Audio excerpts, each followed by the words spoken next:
আলহামদুলিল্লাহি ওয়াসসালাতুলি আহলিহা আম্মা বাদ।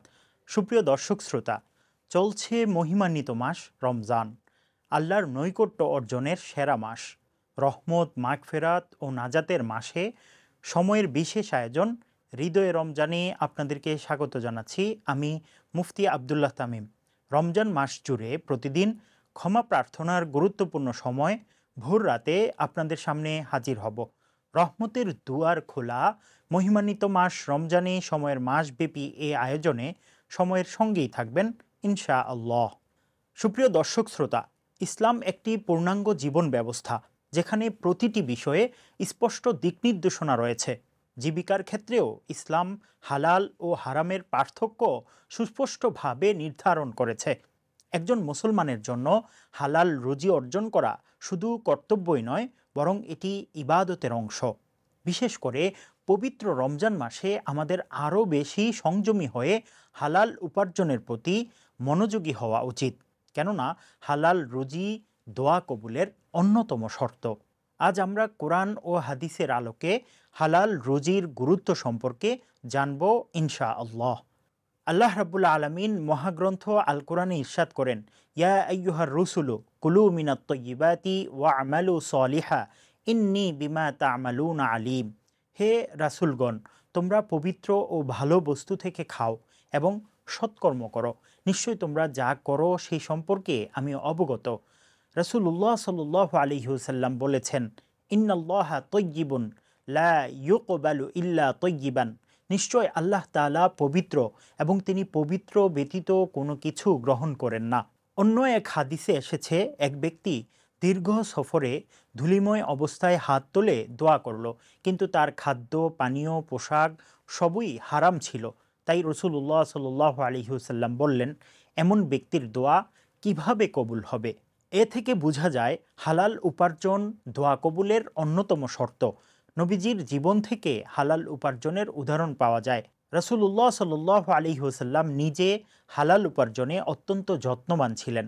নবুয়তের আগেও তিনি ব্যবসা করতেন, সততা ও আমানতের জন্য আলামিন উপাধি লাভ করেছিলেন।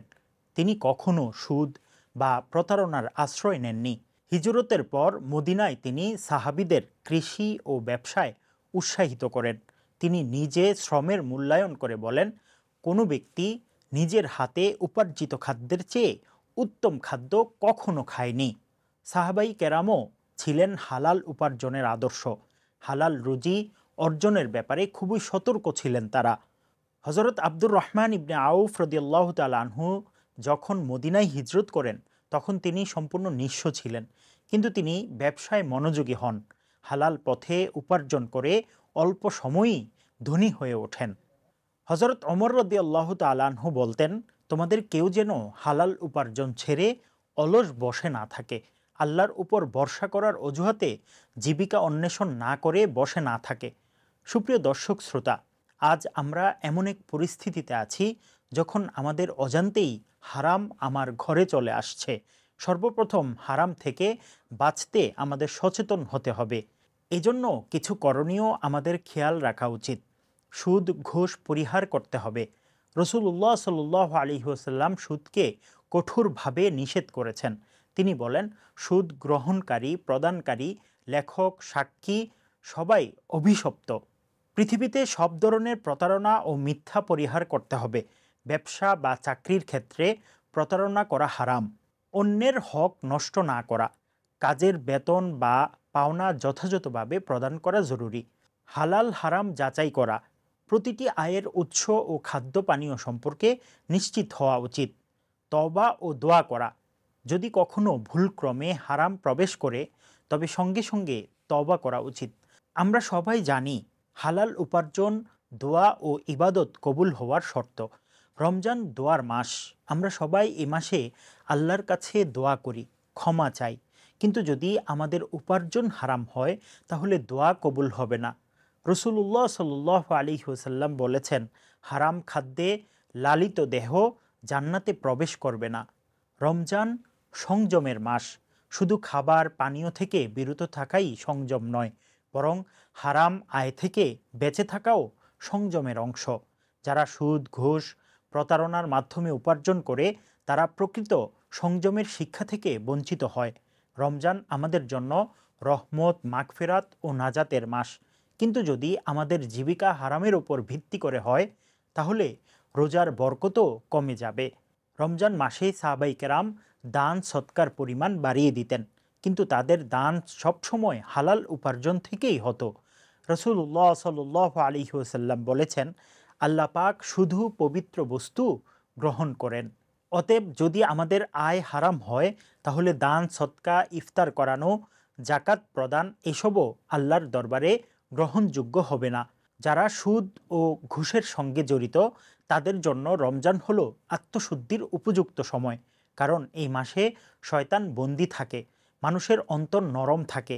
এই সুযোগে হারাম ছেড়ে দেওয়ার চেষ্টা করতে হবে। আমরা অনেকেই মনে করি হারাম আয় ছাড়া জীবিকা সম্ভব নয়, কিন্তু রমজান আমাদের আত্মসংযম শেখায়। যদি আমরা সারাদিন পানাহার থেকে বিরত থাকতে পারি, তবে হারাম থেকেও বেঁচে থাকতে পারবো ইনশা আল্লাহ। এই মাসে হালাল উপার্জন ও খরচ করলে আল্লাহর বিশেষ রহমত লাভ হবে। রসুল্লাহ সাল্লাল্লাহু আলাইহি ওয়াসাল্লাম বলেছেন, যে ব্যক্তি হালাল উপার্জন করে তার জন্য জান্নাতের দরজা খোলা থাকে। হালাল উপার্জন শুধু আমাদের দুনিয়ার জন্য নয়, আখিরাতের মুক্তির জন্যও জরুরি। রমজান মাস আমাদের আত্মশুদ্ধির মাস, তাই এই মাসে আমাদের উচিত হালাল জীবিকার প্রতি আরও যত্নবান হওয়া। সুপ্রিয় দর্শক শ্রোতা, তাই আসুন আমরা হারাম থেকে বেঁচে থেকে পবিত্র রিজিক উপার্জনের মাধ্যমে দোয়া কবুলের উপযোগী হই, জান্নাতের পথ সুগম করি। আল্লাহুম্মা রযুকনা রিজকান হালালান তাইয়্যিবা ওয়া বারিক লানা ফীহি ওয়াজআলনা মিন ইবাদিকাস সালিহিন। হে আল্লাহ, আমাদের হালাল ও পবিত্র রিজিক দান করুন, এতে বরকত দান করুন, আমাদের সৎকর্মশীল বান্দাদের অন্তর্ভুক্ত করুন, আমিন। মহিমান্বিত এই মাসে প্রতিদিন ভোর রাতে সময়ের বিশেষ আয়োজন হৃদয়ে রমজান দেখার আমন্ত্রণ জানিয়ে আজকের মতো বিদায় নিচ্ছি। আসসালামু আলাইকুম ওয়া রাহমাতুল্লাহি ওয়া বারাকাতুহু।